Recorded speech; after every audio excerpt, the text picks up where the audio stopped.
அண்ணன் தம்பி அந்த உறவு இருக்குதான். யாரும் ஒன்றும் காளியம்மா நாம் தமிழர் கட்சியிலேருந்து விலகணுன்னே அவங்க எதிரின்லாம் யாரும் சொல்லலையே. அவங்க இன்னமும் நம்ம கூட பழகினா ஒரு அக்கா தங்கச்சி அப்படிதான் எல்லாரும் பார்க்குறோம். அதில் எந்த மாற்று கருத்தும் இல்லை. அதனால் அவங்களும் அப்படி பார்க்குறாங்கன்றது மகிழ்ச்சி தான். அதில் எந்த சிக்கல் இல்லை. நாம் தமிழர் கட்சியில் சேர்ந்தா சேர்த்துக்குவோமா இல்லையாங்கிறதெல்லாம் நீங்கள் இவருக்கு ஆதரவு கொடுத்தீங்கன்னா அவங்க வெளியே விட மாட்டாங்க, விடுதலை செய்ய மாட்டாங்க. அதனால் அமைதியாக இருங்க, அது கனியும் போது நம்ம இப்படி கெடுத்துடக்கூடாது அப்படின்னு சொன்னதுனால அவங்க கொஞ்சம் பின்வாங்கிட்டாங்க.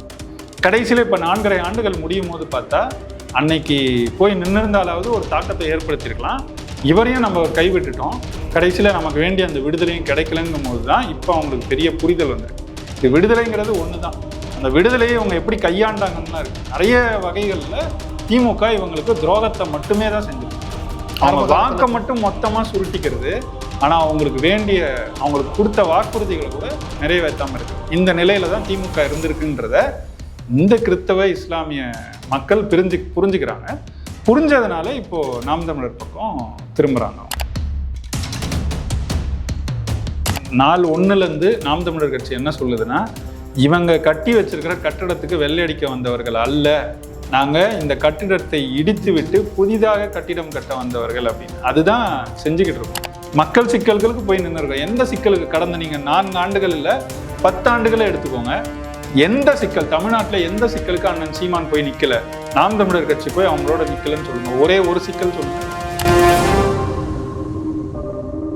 அவங்க சிலர் என்ன நினச்சிக்கிறாங்க, தான் ஒரு இடத்துல இருக்கிறதுனால தான் அப்படிங்கிற நினைப்பில் அவங்க இருக்காங்க.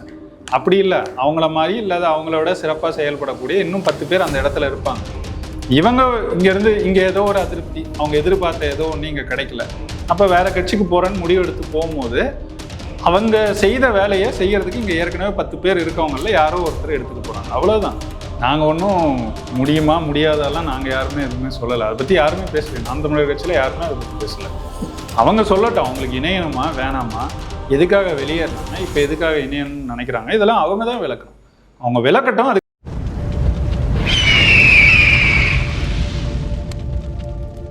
அரசியல் நேயர்களுக்கு வணக்கம். இன்று நம்மோது இணையம் சிறப்பு விருந்தினர் நாம் தமிழர் கட்சியை சேர்ந்த கார்த்திகை செல்வன் அவர்கள். வணக்கம் சார். வணக்கம். எப்படி இருக்கீங்க? நல்லா இருக்கு. நீங்கள் எப்படி இருக்கீங்க? நல்லா இருக்கு சார். நாம் தமிழர்லேருந்து விலகிய காளியம்மாள் சில நாட்களுக்கு முன்னாடி ஒரு நேர்காணல் கொடுத்துருந்தாங்க. அதில் கட்சியிலேருந்து விலகினாலும் நான் சீமானுடைய தங்கை தான், அவர் எனக்கு அண்ணன் தான் அப்படின்னு சொல்லிட்டு பேசியிருந்தாங்க. இப்போது சமீபத்தில் இன்னொரு ஊடகங்கள் அவரை வீட்டுக்கே சேர்ந்து பேட்டி காணும்போது வீடு ஃபுல்லாக சீமான் அவர்களுடைய புகைப்படங்கள் நிறைந்து இருந்தது பார்க்க முடித்தது. மீண்டும் அவர்கள் கட்சிக்கு இணைவார், கட்சியில் இணைந்து களப்பணிகள் மேற்கொள்வார் அப்படின்னு சொல்லப்படுது. எப்படி பார்க்குறீங்க இந்த விஷயத்தை? அது அவங்க சொல்லட்டும். அவங்க இணையணும்னு சொன்னாங்களா எங்கேயாவது? இல்லை. அண்ணன் தான் சொன்னாங்க. அண்ணன் தம்பி அந்த உறவு இருக்குதான். யாரும் ஒன்றும் காளியம்மா நாம் தமிழர் கட்சியிலேருந்து விலகணுன்னே அவங்க எதிரின்லாம் யாரும் சொல்லலையே. அவங்க இன்னமும் நம்ம கூட பழகினா ஒரு அக்கா தங்கச்சி அப்படிதான் எல்லாரும் பார்க்குறோம். அதில் எந்த மாற்று கருத்தும் இல்லை. அதனால் அவங்களும் அப்படி பார்க்குறாங்கன்றது மகிழ்ச்சி தான். அதில் எந்த சிக்கல் இல்லை. நாம் தமிழர் கட்சியில் சேர்ந்தா சேர்த்துக்குவோமா இல்லையாங்கிறதெல்லாம் அவங்க தான் சொல்லணும். பிரிஞ்சது யார், அவங்களா இல்லை கட்சி விலக்குச்சு அவங்களா? அவங்களே தான் பிரிஞ்சது. அப்போ அவங்க தானே சொல்லணும். ஆனால் விலகிய நிர்வாகிகள் மீண்டும் இணையும் போது எந்த ஒரு பெரிய இம்பாக்டும் ஏற்படுத்ததில்லை. அதே கட்சி நடவடிக்கை அதே தொடர்ந்து அதே மாதிரி தான் நடந்துட்டு இருக்கு. ஆனால் சீமான் அவர்களும் தன்னை தாக்கி பேசி இருந்தாலும் அவர்கள் மீண்டும் கட்சியில் இணைச்சதெல்லாம் பார்க்க முடிஞ்சது. ஸோ இப்போ அவங்க திருப்பி இணைவேன் அப்படின்ற ஒரு விஷயத்த முன் வச்சாலும் அது ஏற்றுக்கக்கூடிய ஒன்றா தானே பார்ப்பீங்க? அவங்க சொல்லட்டுங்கிறோம். நாங்கள் ஒன்றும் முடியுமா முடியாதெல்லாம் நாங்கள் யாருமே எதுவுமே சொல்லலை. அதை பற்றி யாருமே பேசலை. நாம் தமிழர் கட்சியில் யாருமே அதை பற்றி பேசலை. அவங்க சொல்லட்டும், அவங்களுக்கு இணையணுமா வேணாமா, எதுக்காக வெளியேறினாங்க, இப்போ எதுக்காக இணையணும்னு நினைக்கிறாங்க, இதெல்லாம் அவங்க தான் விளக்கணும். அவங்க விளக்கட்டும். அதுக்கு பிறகு நம்ம பேசணும்னா அது சரியாக இருக்கும். அவங்க எதுவுமே சொல்லாமல் நம்ம உட்காந்து அவங்க வருவாங்களா இல்லையா, வந்தால் சேர்த்துப்போமா இல்லையான்னா அது ஓகே சார். ஆனால் இந்த 2024 தேர்தலுக்கு முன்னாடி பல முக்கிய நிர்வாகிகள் கட்சியிலேருந்து விலகியது பார்க்க முடிஞ்சது. அப்போ ஊடகங்களில் நாம் தமிழர் கட்சியோட கூடாரமே காலி அப்படின்ற மாதிரி பல விஷயங்களை பரப்புனாங்க. என்ன சார் சிரிக்க? உண்மையாக நான் சொன்னது தானே சார் சொல்கிறேன். கூடாரம் காலி ஆகிடுச்சா அப்படின்னு சொன்னாங்க. இப்போவும் நடக்கிற கூட்டங்கள் தான் பார்க்குறீங்கல்ல? பார்க்குறேன். பட் எங்கெங்கெல்லாம் விலகினதா சொன்னாங்க? அந்த இடங்கள்ல அதுக்கு பிறகு கூட்டம் நடந்திருக்கா? கலந்தாய்வுகள் நடந்திருக்கா? வேட்பாளரோ அல்லது பொறுப்பாளர் பட்டியல்லாம் வெளியாச்சுல, அதுலேயும் அவங்க பேரெல்லாம் இருக்குல்ல, யாரெல்லாம் அங்கே இன்னும் இருக்காங்க, கூட்டங்கள் நடக்குது, பொறுப்பாளர்கள் இருக்கிறாங்க, கூட்டத்தை நடத்துகிறாங்க. எதுலையாவது ஏதாவது தொய்வு பார்த்தீங்களா? இல்லை. அப்போ கட்சி செயல்பாட்டில் எந்த தொய்வும் இல்லைன்னா விலகினவங்க முக்கிய பொறுப்பாளராக இல்லையான்றதை நீங்களே முடிவு பண்ணிக்கோங்க. இல்லை சார், கட்சி சார்பில் இந்த மண்டல பொறுப்பாளர்கள் அப்படின்னு தான் சொல்லிட்டு அவங்கள வந்து முன்னிலைப்படுத்துறீங்க. பட் அவங்க வந்து விலகுறாங்க, ஆனால் அது கட்சிக்கு வந்து இம்பாக்ட் எதுவும் ஏற்படுத்தலை, எந்த ஒரு தொய்வும் ஏற்படுத்தலை. அது மட்டும் எப்படின்ற ஒரு கேள்வி தான் கேட்க வந்தேன். அதாங்க, நிறைய பேர் இருக்காங்க. அவங்க வந்து சிலர் என்ன நினச்சிக்கிறாங்க, தான் ஒரு இடத்துல இருக்கிறதுனால தான் அப்படிங்கிற நினைப்பில் அவங்க இருக்காங்க. அப்படி இல்லை, அவங்கள மாதிரி இல்லாத அவங்களோட சிறப்பாக செயல்படக்கூடிய இன்னும் 10 பேர் அந்த இடத்துல இருப்பாங்க. இவங்க இங்கேருந்து இங்கே ஏதோ ஒரு அதிருப்தி, அவங்க எதிர்பார்த்த ஏதோ ஒன்று இங்கே கிடைக்கல, அப்போ வேற கட்சிக்கு போகிறேன்னு முடிவு எடுத்து போகும்போது அவங்க செய்த வேலையை செய்யறதுக்கு இங்கே ஏற்கனவே 10 பேர் இருக்கவங்கள யாரோ ஒருத்தர் எடுத்துக்க போகிறாங்க, அவ்வளோதான். அது ஒன்றும், அதாவது போனவங்க யாருமே தேவைப்படாதவங்க சும்மாவே கட்சியில் இருந்தாங்கன்னோ நாங்கள் அவங்கள சிரமப்படுத்தலை. இப்போ அந்த இடத்த வந்து ஐயோ அவங்க போயிட்டாங்களே அப்படின்னு இங்கே யாரும் காத்துக்கிட்டும் இல்லை. போனாங்க, இருந்த வரைக்கும் ஏதோ செஞ்சாங்க, போயிட்டாங்க, அவ்வளோதான், போகட்டும்.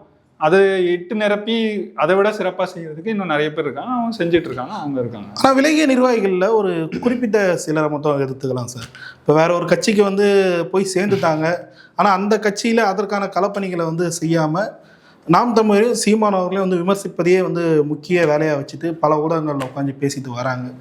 இது எதனால் நினைக்கிறேன்? விலகியதுக்கு காரணத்தை வந்து முன்வைக்காமல் தனிப்பட்ட முறையிலான தாக்குதல் மட்டுமே ஏற்படுத்தி வராங்க. இது எதனால நினைக்கிறீங்க? அவங்க போய் சேர்ந்துருக்கிற கட்சிக்கு அவ்வளோதான் கொள்கை இருக்கு, பேசுறதுக்கு ஒன்றும் இல்லை. சீமான் எதிர்க்கிறது தான் சொல்லுவாங்க. அதாவது அவங்களுக்கு ஏதாவது கொள்கைன்னு இருக்கணும், அதுபடி அவங்க பயணிக்கணும், பயணிச்சாதான் அதை பற்றி பேச முடியும். கொள்கைன்னா ஒன்றும் இல்லாமல் திமுகலே அதிமுகவில் போய் கூட்டணி வச்சுட்டு அதில் ஏதோ ஒரு சீட்டு கேட்டு பெறலாம் அப்படின்னு இருக்கிற கட்சிகள் என்ன கொள்கையை பெருசாக முன் வச்சிட முடியும், பேசிட முடியும். அதனால் அதுலேயே அவங்களுக்கு ஒரு பெரிய சிக்கல் பார்க்குறோம். ரெண்டாவது, அவங்களுக்கு அடையாளம் வந்து நாம் தமிழர் கட்சியில் இருந்தது தான். நாம் தமிழர் கட்சி தான் அவங்களுக்கு ஒரு முகத்தையும் ஒரு அடையாளத்தையும் கொடுத்துருக்கு. அப்போ அந்த அடையாளத்தை அவங்க தக்க வச்சுக்கிட்டா மட்டும்தான் ஊடகங்களில் வெளிச்சத்தில் இருக்க முடியும். ஏதோ ஒன்று அவங்க பேசு பொருளாகும்னா நாம் தமிழர் கட்சியை திட்டி பேசினா தான் நடக்கும். ஒரு எடுத்துக்காட்டுக்கு சொல்கிறேன், ஒரு கட்சியில் போய் சேர்ந்துருக்காங்கன்னு சொல்கிறீங்க, அந்த கட்சியில் நாங்கள் என்னெல்லாம் செய்கிறோம் தெரியுமா, நாங்கள் இப்படி செய்கிறோம், நாங்கள் அப்படி செய்கிறோம்னு வந்து பேசினா எந்த ஊடகம் எடுத்து போடும்? அல்லது யார் தான் அதை பார்ப்பாங்க? அவங்க கட்சிக்கு பெரிய கட்டமைப்பு இருந்தால் கூட அதை எடுத்து பரப்பலாம், அதுவும் இல்லை. இவங்க பேசினாலும் யாரும் பார்க்க போகிறதில்ல. அப்போ எதை பேசினா பார்ப்பாங்க? அண்ணன் சீமானையும் நாம் தமிழர் கட்சியை விமர்சிச்சா பார்க்கறதுக்கு ஆட்கள் இருக்காங்க. ஏன்னா நாம் தமிழர் கட்சிங்கிறது அந்த அளவுக்கு வளர்த்தெடுக்கப்பட்ட ஒரு அங்கீகரிக்கப்பட்ட கட்சியாக இருக்கு. அப்போ அதை பற்றி பேசினா தங்களை பார்ப்பாங்க. இவ்வளோதான், இதுக்காக பேசுகிறாங்க, அவ்வளோதான். அது வெறும் ரொம்ப எளிமையாக சொல்லணும்னா இந்த கவன ஈர்ப்பு, அட்டென்ஷன் சீக்கிங், வேற ஒன்றும் கிடையாது. சார், இதை தொடர்ந்து இப்போது சமீபத்தில் ஆரம்ப காலத்தில் நாம் தமிழர் கட்சி வந்து தொடங்கப்பட்ட காலத்தில் சீமான் அவர்களே சொல்லியிருந்தார், சிறுபான்மையர் வந்து எனக்கு வாக்களிக்கிறது கிடையாது அப்படின்ற ஒரு விஷயத்தை வந்து பதிவு பண்ணியிருந்தார்.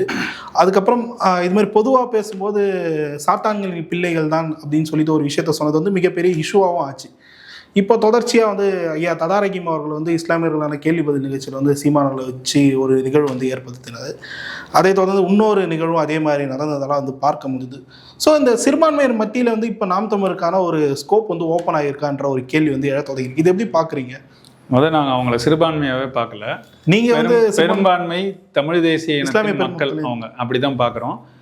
அவங்க வந்து தமிழ் தேசிய மக்கள் தான். அவங்க ஏற்று இருக்கும் மறை அல்லது இறை அல்லது மார்க்கம் இதுதான் வந்து மாறி இருக்க தவிர மற்றபடி அவங்க தமிழர்கள் தான். அவங்க வீட்டில் தமிழ் தான் பேசுகிறாங்க. அவங்கள போயிட்டு நீங்கள் சிறுபான்மை அப்படின்னா அப்போ நமக்கும் திராவிடனுக்கும் என்ன வேறுபாடுன்னு வந்துடுது. அதனால் நம்ம அப்படி பார்க்கல. அவங்கக்கிட்ட நாம் தமிழர் கட்சியை பற்றின ஒரு தவறான பிம்பத்தை கட்டி எழுப்பியிருந்தது இந்த திராவிட அரசியல் இங்கே. அது அவங்களும் நம்பி நீண்ட காலம் நாம் தமிழர் கட்சி பக்கம் வராமல் இருந்தாங்க தான். அது ஏற்றுக்கொள்ள வேண்டியது தான். நீங்கள் சொன்னது போல் சாத்தானின் பிள்ளைன்னு அவங்கள சொல்லலை. இல்லை, அவங்க சொன்னதா ஒரு இஷ்யூ வந்து பெருசு. சாத்தானின் செயல்கள் எதுவோ அதெல்லாம் செய்கிற ஒரு அரசியல் கட்சி, அந்த கட்சி கிட்ட போய் நிற்கிறீங்களே, அப்படி மாறுறீங்களே அப்படின்ற ஒரு இதை தான் சொல்லியிருந்தாங்க, ஒரு கருத்தை தான் சொல்லியிருந்தாங்க.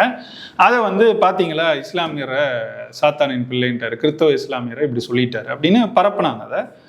அது பரப்புனாங்க தான், அது இல்லைன்னு சொல்லலை. அது இப்போ அண்மை காலத்தில் பார்த்தீங்கன்னா இங்கே திமுக என்னெல்லாம் வாக்குறுதி கொடுத்துச்சோ 2021 அரசியல் இது தேர்தல் களத்துக்கு வரும்போது வாக்குறுதிகளை அவங்க சொன்னது இஸ்லாமிய நீண்டகால அப்பாவி இஸ்லாமிய சிறை கைதிகளை விடுதலை செய்வோம்னு சொன்னாங்க.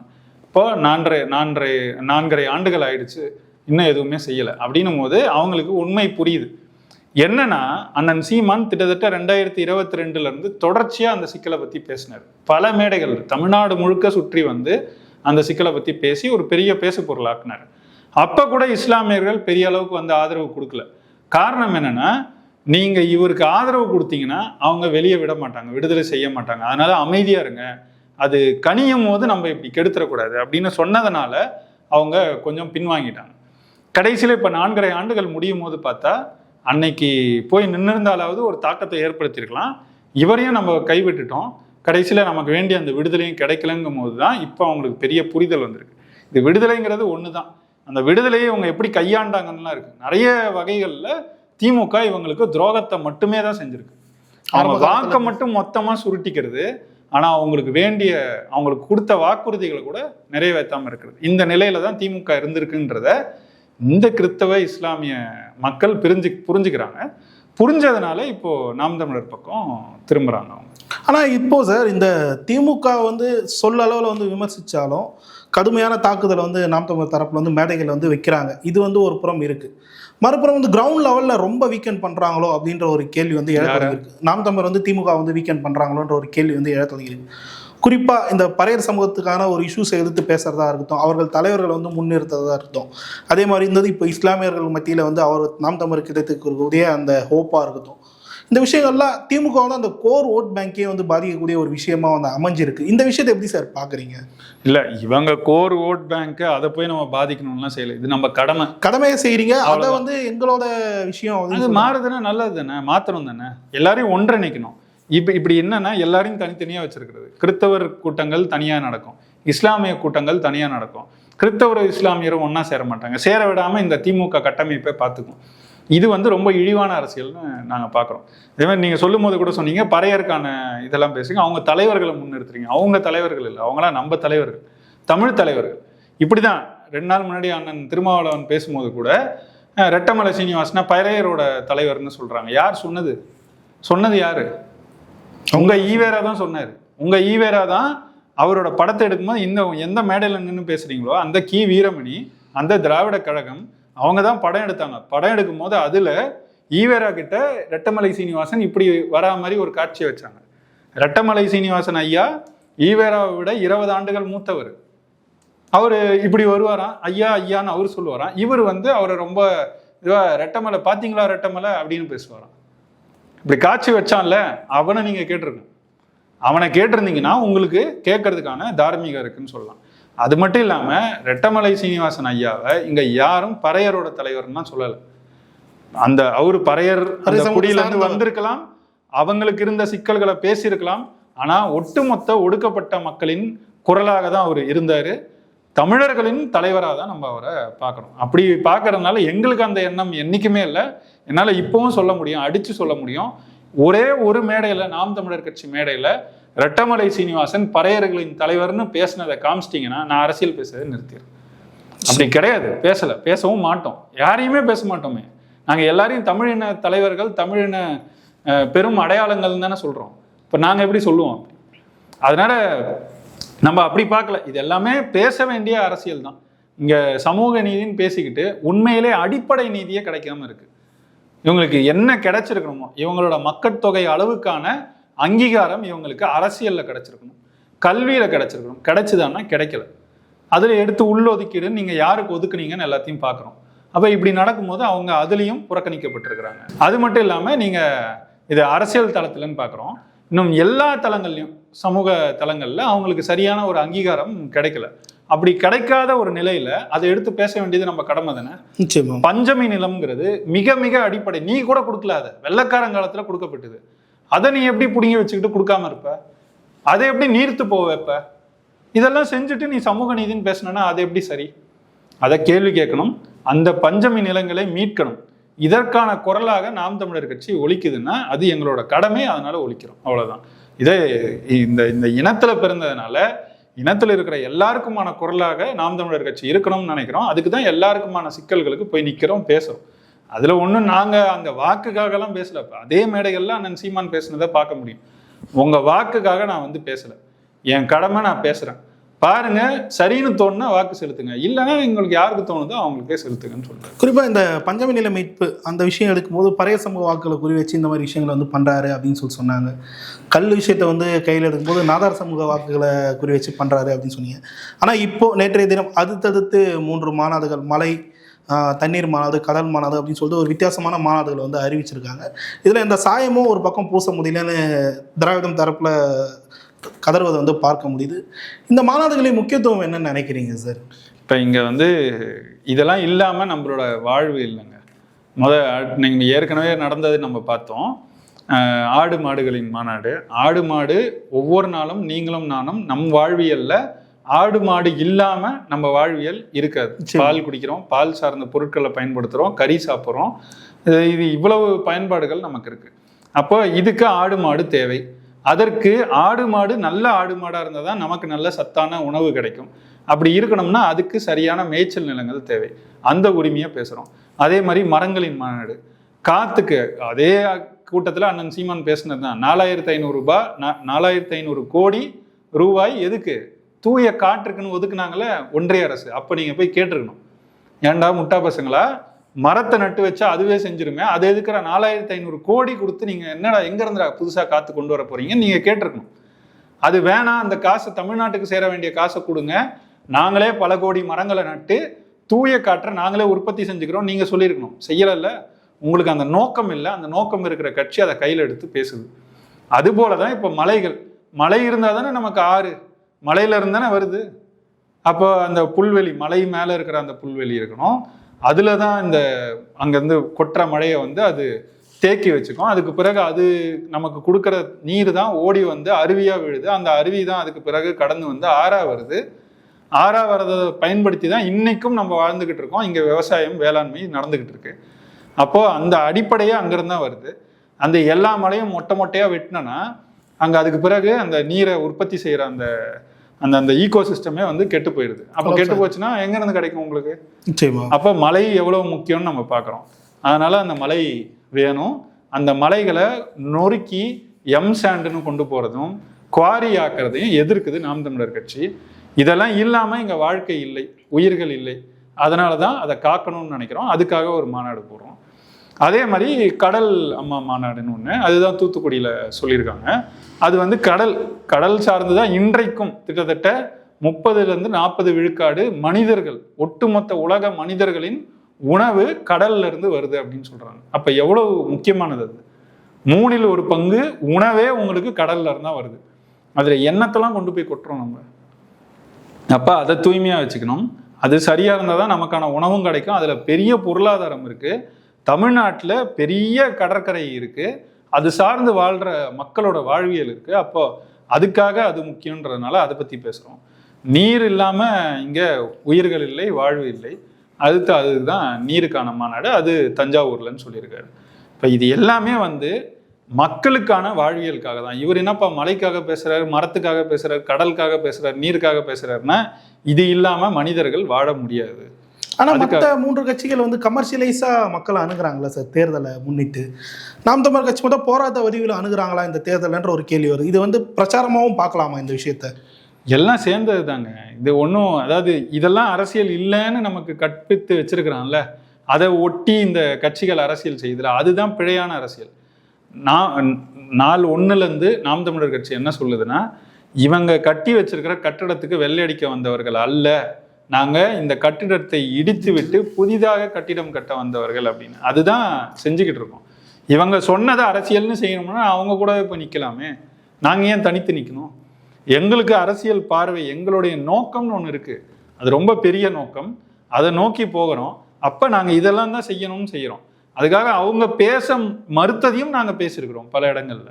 மக்கள் சிக்கல்களுக்கு போய் நின்றுருக்கோம். எந்த சிக்கலுக்கு கடந்த நீங்கள் 4 ஆண்டுகள் இல்லை 10 ஆண்டுகளை எடுத்துக்கோங்க, எந்த சிக்கல் தமிழ்நாட்டில் எந்த சிக்கலுக்கு அண்ணன் சீமான் போய் நிற்கல, நாம் தமிழர் கட்சி போய் அவங்களோட நிற்கலன்னு சொல்லுங்க. ஒரே ஒரு சிக்கல் சொல்லுங்க.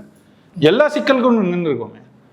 கவின் பிரச்சனை வந்துச்சா நிற்கிறோம். அஜித் கொலை செய்யப்படுறாரு, அந்த பிரச்சனைக்கு வந்து நிற்கிறோம். தூய்மை பணியாளர்களை அங்கேயும் முதன்மை குரலாக ஒழிக்கிறோம். நீங்கள் சாம்சங் ஊழியர்கள் பிரச்சனையை அங்கே நிற்கிறோம். இப்போ டிஎன்பிசி அந்த பிரச்சனை இருக்குது, அதுக்கு அடுத்த வாரம் நிற்க போகிறோம். இப்படி எங்கே பிரச்சனைனாலும் எல்லா இடத்துலையும் நாங்கள் நின்றுட்டு தானே இருக்கோம். எந்த இடத்துல நிற்காம போயிட்டோம். நீங்கள் என்ன வெறும் மரத்துக்கும் மலைக்கும் செஞ்சுட்டு மக்களுக்காக நிற்காம போனீங்கன்னு கேட்டிங்கன்னா பரவாயில்ல. மக்களுக்கு நிற்கிறோம், இதையும் செய்கிறோம். இது முக்கியம், இதுவும் முக்கியம். அப்படிதான் நாங்கள் பார்க்குறோம் அரசியல். இறுதியாக ஒரே ஒரு கேள்வி சார். ஒரு குறிப்பிட்ட வார இதழ் தொடர்ச்சியாக ஒரு நியூஸ் பேட்டர்ன் வந்து ஃபாலோ பண்ணதை வந்து பார்க்க முடியுது.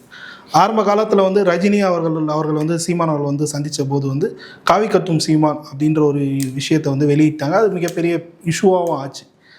இப்போது சமீபத்தில் முதல்வர் அவர்களை வந்து சீமான் சந்தித்த பிறகு வந்து முதல்வர் வந்து நாம் தமிழருக்கு வந்து டாஸ்க்லாம் கொடுத்துருக்காங்க அப்படின்ற மாதிரி ஒரு விஷயத்தை வந்து பரப்புனாங்க. அதன் பின் வந்து உதயநிதி தரப்பு வந்து சீமான் அவர்கள் வந்து சந்தித்தாங்க அப்படின்ற ஒரு இஷ்யூ வந்து பரப்புனாங்க. இப்போது சபரீசன் அவர்கள் வந்து சீமான் அவர்கள் வந்து சந்தித்தார் அப்படின்ற ஒரு இஷ்யூ வந்து பரப்பியிருக்காங்க. இது எதனால் நினைக்கிறீங்க? இது அந்த தரப்புல இருந்து, இது வந்து யார் தரப்புல இருந்து வெளியிடுறாங்கன்றதை நீங்கள் தொடர்ச்சியாக பார்த்தீங்கன்னா நீங்கள் சொல்கிற பேட்டர்னில் உங்களுக்கு புரியும். இந்த காவி கட்டும் சீமான்னு போட்டது வந்து அந்த இதழை நீங்கள் பார்த்தீங்கனாலே உங்களுக்கு புரியும். முழுக்க முழுக்க அது வந்து உதயநிதி பிறந்தநாள் ஒட்டிய ஒரு மலர். அந்த மலரில் அவ்வளவு உதயநிதி, அந்த திமுக சார்ந்த கட்சியினர் உதயநிதிக்கு வாழ்த்து தெரிவித்த பக்கங்கள் நிறைய இருந்துச்சு. அதில் திமுக விமர்சித்து போட முடியாது. அப்போ ஆனால் அந்த விற்கணும், ஜூனியர் விற்கணும்னா என்ன போடணும்? ஏதாவது வாங்குற மாதிரி போடணும். அதுக்காக அவங்க திமுக மனசு கோணக்கூடாதுன்னு அந்த காலகட்டத்தில் எடுத்த முடிவு தான் அண்ணன் சீமானை அப்படி காட்டணும். சரி, அன்னைக்கு காவி கட்டும் சீமான் கட்டினாரா இது வரைக்கும்? இல்லை. எத்தனை மாதம் ஆச்சு? கிட்டத்தட்ட ஒரு 6-7 மாதம். ஒரு மறுப்பு மன்னிப்பு ஏதாவது கேட்டுச்சா இது வரைக்கும்? இல்லை. இதை புரிஞ்சுக்கிட்டாலே போதும். இப்போ நடக்கிறத பார்த்தீங்கன்னா கடந்த 1.5-2 மாதமாக அவங்க இதை செஞ்சுக்கிட்டு இருக்காங்க. இது யாருக்காக செய்கிறாங்கன்னு நீங்கள் கொஞ்சம் வரலாறை பார்த்தீங்கன்னாலே புரிஞ்சிடும். நான் சொன்ன அந்த காலகட்டம் தாண்டினதுலேருந்தே பார்த்தீங்கன்னா தொடர்ச்சியாகவே விஜயோட முதல் மாநாட்டில் இருந்தே விஜய் பின்னாடியே சுற்றிக்கிட்டு இருக்கு. அம்பேத்கர் புத்தகத்தை விஜயை வச்சு வெளியிட்டாங்க. இப்போ இன்னும் சில நாட்களில் அல்லது வாரங்களில் பெரியார் பற்றிய ஒரு புத்தகமும் வரப்போகுது, அதையும் வெளியிட போகிறாங்க. இது எல்லாத்தையும் செய்யறது யாரு? ஆதவ அர்ஜுனா. அந்த ஆதவ அர்ஜுனா தான் இதுக்கு பின்னாடி இருக்கிறாரு.